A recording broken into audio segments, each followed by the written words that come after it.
Hi, ഞാൻ doctor പ്രിയ, Q1 health കെയറിലെ homeopathic ഫിസിഷ്യനാണ്. നമ്മുടെ ക്ലിനിക്കിലും അതുപോലെ ചുറ്റുപാടുമൊക്കെ ഒരുപാട് പേരുടെ കാലിൽ വെയിനൊക്കെ വീർത്ത് തടിച്ച് പാമ്പ് പോലെ കെട്ടുപിണഞ്ഞ് കിടക്കുന്നത് കാണാം. അതോടൊപ്പം തന്നെ നമ്മുടെ കാലിൻ്റെ കുഴയ്ക്ക് നീരാവും, അതുപോലെ സ്കിന്നിനൊക്കെ ഒരു കളർ ചേഞ്ചൊക്കെ കാണാം. ഈ കണ്ടീഷനെയാണ് നമ്മൾ വെരിക്കോസ് വെയിൻ എന്ന് പറയുന്നത്.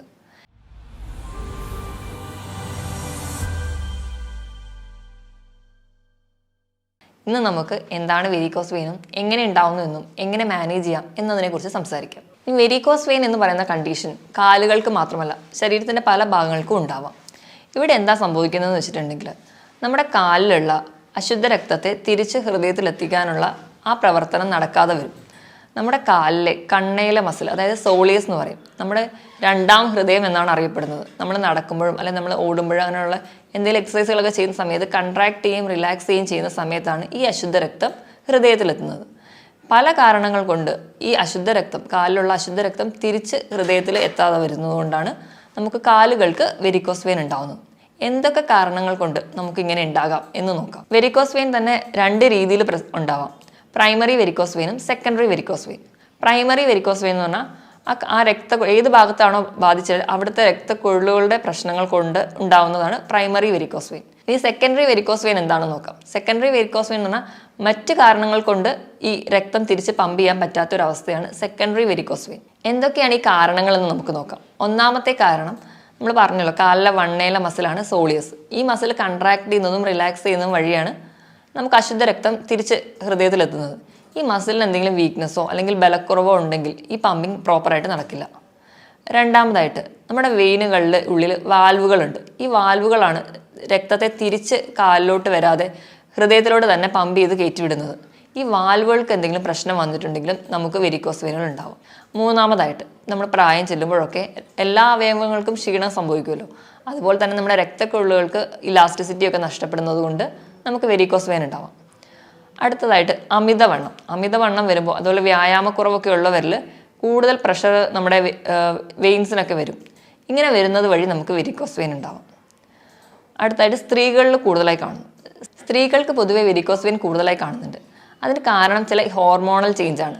നമ്മൾ പീരീഡ്സിന് മുൻപ്, അതുപോലെ ചിലർക്ക് ആർത്തവം നിന്നതിന് ശേഷം, അതുപോലെ പ്രഗ്നൻസിയുടെ സമയത്ത്, ചില ഗർഭനിരോധക ഗുളികകൾ കഴിക്കുമ്പോൾ ഒക്കെ ഉണ്ടാവുന്ന ഹോർമോണൽ ചേഞ്ച്, ഈസ്ട്രജൻ്റെ പ്രസൻസ് ഒക്കെ ഉണ്ടാവുമ്പോൾ ഈ ഇലാസ്റ്റിസിറ്റി, നമ്മുടെ വെയിൻസിനൊക്കെയുള്ള ഇലാസ്റ്റിസിറ്റി നഷ്ടപ്പെടുകയും അതുവഴി നമുക്ക് വെരിക്കോസ് വെയിൻ ഉണ്ടാവാം.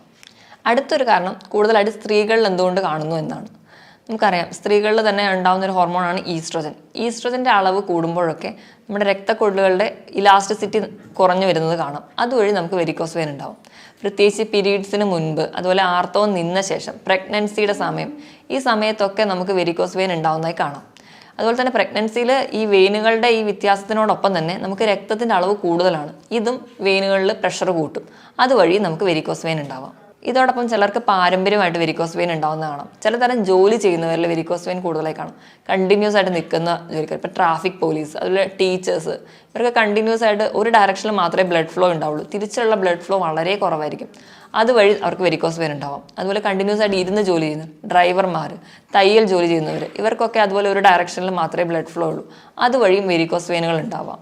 ഇതിന് പുറമെ ഡീപ്പ് വെയിൻ ത്രോംബോസിസും വെരിക്കോസ് വെയിൻ ഒരു കാരണമാകും. ഡീപ്പ് വെയിൻ ത്രോംബോസിസ് എന്ന് പറഞ്ഞു കഴിഞ്ഞാൽ നമ്മുടെ കാലിൻ്റെയൊക്കെ ഉള്ളിലുള്ള ചെറിയ രക്തക്കൊഴലുകൾക്ക് ക്ലോട്ട് വരുന്നത് വഴി ആ പ്രഷർ ബാക്കിയുള്ള സൂപ്പർഫിഷ്യൽ ആയിട്ടുള്ള വെയിനിൽ വരുന്നത് കൊണ്ടാണ് ഇവിടെ വെരിക്കോസ് വെയിൻ ഉണ്ടാവുന്നത്.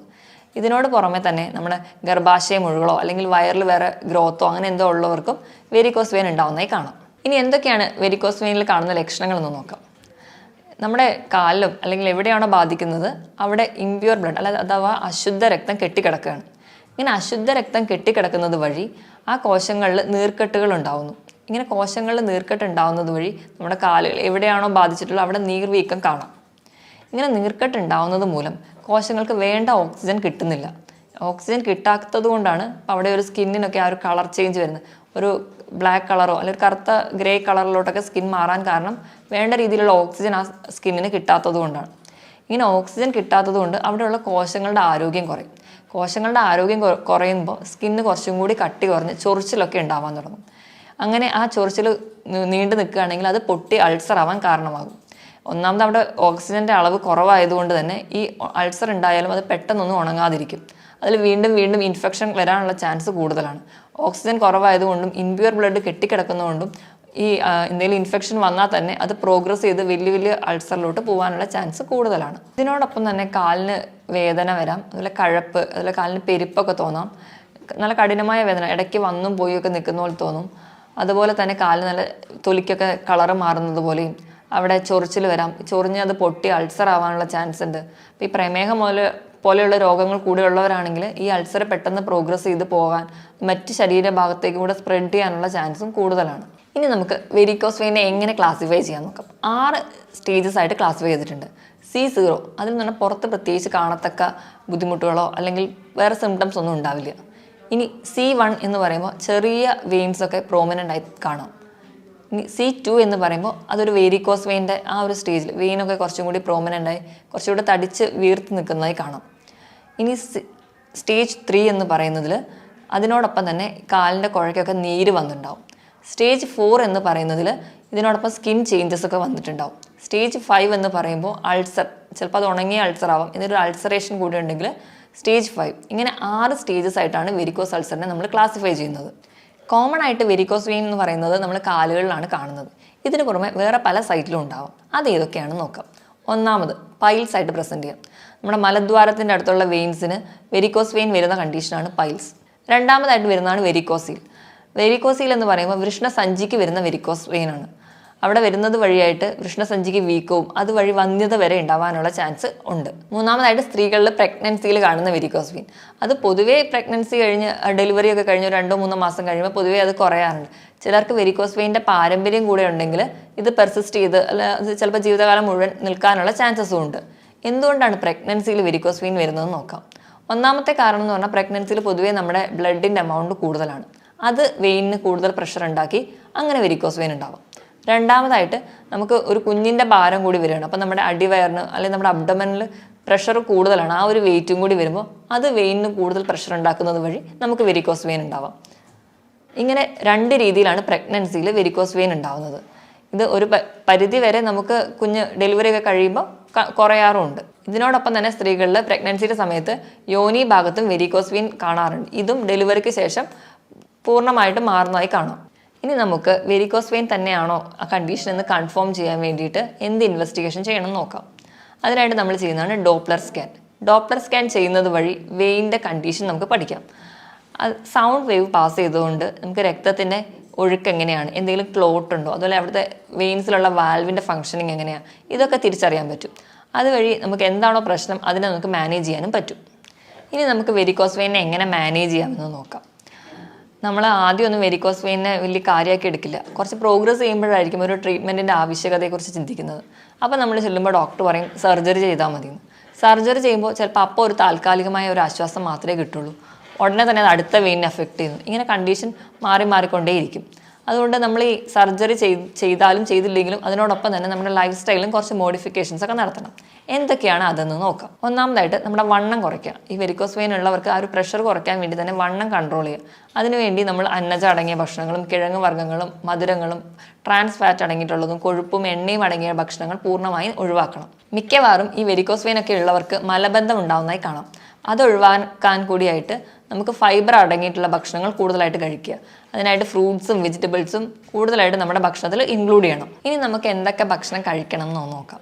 നമ്മൾ കൂടുതലായിട്ടും പറഞ്ഞ പോലെ ഫ്രൂട്ട്സും വെജിറ്റബിൾസും ഒക്കെ കഴിക്കുക. അതിനോടൊപ്പം തന്നെ ഒമേഗ 3 ഫാറ്റി ആസിഡ് അടങ്ങിയിട്ടുള്ള ഭക്ഷണങ്ങൾ കൂടുതലായി കഴിക്കുക. നട്ട്സും ചെറിയ മത്സ്യങ്ങൾ, മത്തി, ചൂര, അയല പോലെയുള്ള മീനുകളൊക്കെ കഴിച്ചതിന് വഴി നമുക്ക് നമ്മുടെ വെയിൻസിന് കുറച്ചും കൂടി സപ്പോർട്ട് കൊടുക്കാം. അതുപോലെ തന്നെ നമ്മൾ കഴിക്കേണ്ടതാണ് പ്രോട്ടീൻസ്.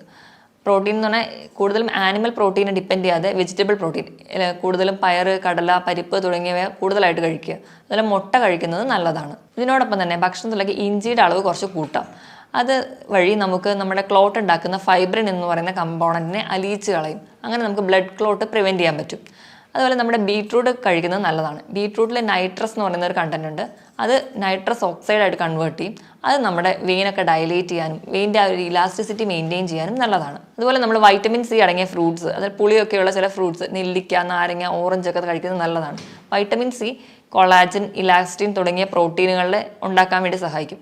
കൊളാജനും ഇലാസ്റ്റിനും ഒക്കെയാണ് നമ്മുടെ രക്തക്കൊള്ളുകളെയും വെയിൻ്റെയൊക്കെ ഭിത്തിയൊക്കെ ഉണ്ടാക്കുന്നത്. അതുവഴി നമുക്ക് കുറച്ചും കൂടി ആരോഗ്യപരമായിട്ടുള്ള ഒരു വെയിൻ സ്ട്രക്ചറൊക്കെ ഉണ്ടാക്കാൻ പറ്റും. ഇതിനോടൊപ്പം തന്നെ ആപ്പിള്, അതുപോലെ മുന്തിരി അല്ലെ ബെറീസ് ഒക്കെ കഴിക്കുന്നത് നല്ലതാണ്. അതിൽ റൂട്ടിൻ എന്ന് പറയുന്ന കമ്പോണൻറ്റ് നമ്മുടെ നീർക്കെട്ടുകളൊക്കെ ഉണ്ടെങ്കിൽ കുറയ്ക്കാനും അതുപോലെ വെയിൻസിനൊക്കെ കുറച്ചും കൂടി സ്ട്രെങ്ത് കൊടുക്കാനും അത് കുറച്ചുകൂടി വികസിച്ച് നിൽക്കാൻ വേണ്ടിയിട്ടൊക്കെ സഹായിക്കും. ഇതിനോടൊപ്പം തന്നെ ശതാവരി കഴിക്കുന്നത് നല്ലതാണ്. ശതാവരി നമ്മുടെ വെയിൻസിൻ്റെയൊക്കെ ഭിത്തി കുറച്ചുകൂടെ സ്ട്രോങ് ആക്കാനും അത് കൊളാപ്സ് ചെയ്ത് പോവാതെ അതിൻ്റെ ഇലാസ്റ്റിസിറ്റി ഒക്കെ മെയിൻറ്റെയിൻ ചെയ്യാനും ഇപ്പം ചെറിയ അൾസറൊക്കെ ഉണ്ടായാലും അത് പെട്ടെന്ന് ഉണങ്ങാനും ഈ ശതാവരി നല്ലതാണ്. ഇനി നമുക്ക് എന്തൊക്കെ ഭക്ഷണങ്ങളാണ് ഒഴിവാക്കേണ്ടതെന്ന് നോക്കാം. നമ്മൾ നേരത്തെ പറഞ്ഞ ജങ്ക് ഫുഡ്സും ഹോട്ടൽ ഫുഡ്സും ട്രാൻസ് ഫാറ്റി ആസിഡ് അടങ്ങിയിട്ടുള്ള ഭക്ഷണങ്ങൾ പൂർണ്ണമായി ഒഴിവാക്കുക. റെഡ് മീറ്റിൻ്റെ ഉപയോഗം കുറയ്ക്കണം. അതുപോലെ തന്നെ ചിലർക്കൊക്കെ ഈ ഗ്ലൂട്ടൺ അതുപോലെ പാൽ ഉൽപ്പന്നങ്ങളോടൊക്കെ അലർജി കാണാം. അപ്പോൾ ഈ അൾസറൊക്കെ ഉണ്ടെങ്കിൽ ഇത് കൂടി കഴിച്ചു കഴിഞ്ഞാൽ അത് കുറച്ചുകൂടി വേഴ്സൺ ചെയ്യും.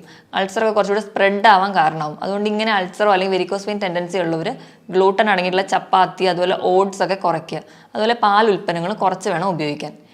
അതുപോലെ അൾസർ സ്റ്റേജ് ഒക്കെ ആണെങ്കിൽ സ്ഥിരമായിട്ട് തൈര് ഉപയോഗിക്കാതിരിക്കുന്നതാണ് നല്ലത്. ഇങ്ങനെ ഫുഡൊക്കെ കൺട്രോൾ ചെയ്യുന്നതിനോടൊപ്പം തന്നെ കൃത്യമായിട്ട് ഒരു എക്സസൈസ് കൂടി നമുക്ക് വേണം. കൃത്യമായ വ്യായാമം കൂടി ഉണ്ടെങ്കിൽ നമുക്കിത് കൺട്രോൾ ചെയ്യാൻ പറ്റുള്ളൂ.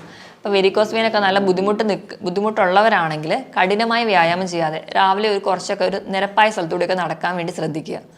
അതോടൊപ്പം തന്നെ നമുക്ക് സ്റ്റോക്കിങ്സ് അത് ധരിക്കാവുന്നതാണ്. സ്റ്റോക്കിങ്സ് എന്ന് പറഞ്ഞാൽ നമ്മുടെ സോക്സ് പോലെ നമുക്ക് മസിൽസിനെ കുറച്ചുകൂടി സ്ട്രെങ്തൻ ചെയ്യാൻ വേണ്ടിയിട്ട് കാലിലിടാൻ പറ്റുന്ന ഉറകളാണ്. അത് വാങ്ങിച്ച് ധരിക്കുന്നത് നല്ലതാണ്. ഇതിനോടൊപ്പം തന്നെ കണ്ടിന്യൂസ് ആയിട്ട് നിൽക്കുക അല്ലെങ്കിൽ ഇരിക്കുക അങ്ങനെ കണ്ടിന്യൂസ് ആയിട്ട് ഒരേ പോസ്റ്ററിൽ തന്നെ വരുന്ന ജോലികളാണെങ്കിൽ അതിലൊരു ചേഞ്ച് വരുത്തുക. നമ്മൾ പ്രത്യേകിച്ച് സ്ത്രീകളൊക്കെ ആണെങ്കിൽ എല്ലാ ജോലികളും ചെയ്ത് തീർത്തിട്ട് മാത്രമേ ഒന്ന് റെസ്റ്റ് എടുക്കാൻ വേണ്ടി വിചാരിക്കുള്ളൂ. അപ്പോൾ അതിന് ഉപരിയായിട്ട് നമ്മൾ ജോലികളുടെ ഇടയിൽ ചെറിയൊരു ഗ്യാപ്പ് എടുക്കുക. ഒരു 5-10 മിനിറ്റോ ഇരുന്നിട്ട് കാലൊരു ചെയറിലോ അല്ലെങ്കിൽ ഒരു സ്റ്റൂളിലോ പൊക്കി വെക്കാൻ വേണ്ടി ശ്രദ്ധിക്കുക.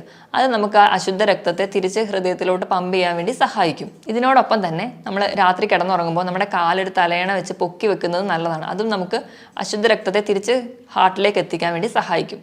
ഇങ്ങനെയൊക്കെ കൃത്യമായിട്ടൊരു ഡയറ്റും അതുപോലെ തന്നെ ഈ കൃത്യമായ വ്യായാമവും ഈ പറഞ്ഞ രീതികളുടെയൊക്കെ കാലിന് കൃത്യമായിട്ടൊരു സപ്പോർട്ടൊക്കെ നൽകുകയാണെങ്കിൽ ഒരു പരിധി വരെ നമുക്ക് വെരിക്കോസ് വെയിൻ കൺട്രോൾ ചെയ്യാം. ഇതിനോടൊപ്പം തന്നെ ഹോമിയോപ്പതിയിൽ ഫലപ്രദമായ ചികിത്സയും ലഭ്യമാണ്. മറ്റൊരു ഹെൽത്ത് ടോപ്പിക്കുമായിട്ട് വീണ്ടും കാണാം. താങ്ക്